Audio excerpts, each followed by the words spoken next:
بسم اللہ الرحمن الرحیم۔ السلام علیکم۔ آج کی کہانی 10ویں جماعت کے طالب علم کی کہانی ہے جو کہ ایک نئی سوچ میں تھا جس کا نام ناصر تھا۔ چلے سٹارٹ کرتے ہیں۔ ناصر 10ویں جماعت کا طالب علم تھا اور پڑھائی سمیت ہر کام میں سست تھا۔ ایک دن اسکول میں اردو کے استاد کا لیکچر سن رہا تھا۔ انہوں نے کہا، علامہ اقبال نے نئی نسل کو شاہین صفت کہا ہے۔ ان کے ہر شعر میں کوئی نہ کوئی پیغام چھپا ہوتا ہے۔ ایک شعر میں شاعر مشرق نے نوجوانوں سے خطاب کیا ہے۔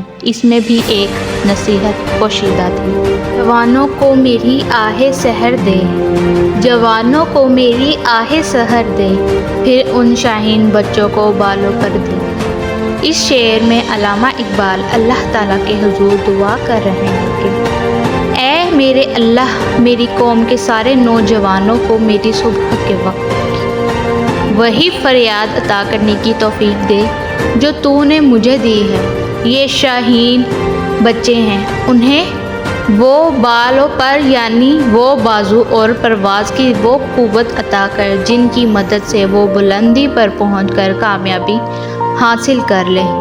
شاہین جیسی پرواز کے لیے ہمت، جستجو، بلند سوچ، محنت، ریاضت درکار ہے اور اس کے لیے قوم کو سستی سے باہر نکالنا پڑے گا۔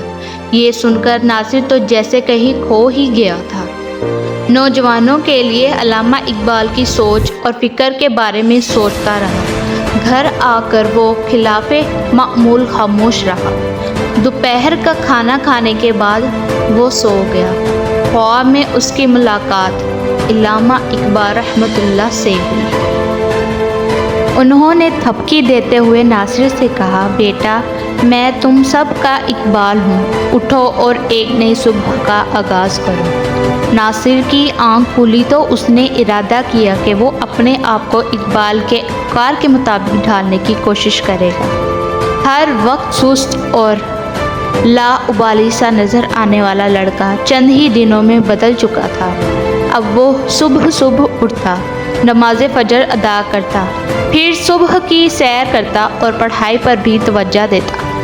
اس کے اندر آنے والی اس تبدیلی پر لوگ حیران ہونے کے ساتھ خوش بھی ہوتے تھے۔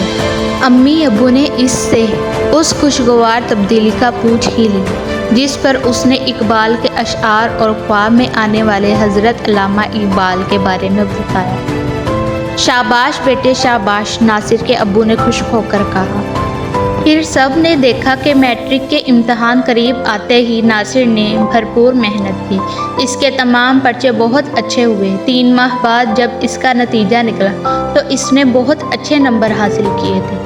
وہ اپنے اسکول میں دوم آیا تھا۔ اس کے والدین، اساتذہ اور بہن بھائی بہت خوش تھے۔ اس خوشی میں شام کو گھر پر ایک تقریب کا اہتمام کیا گیا تو اس کا چہرہ خوشی سے کھل اٹھا۔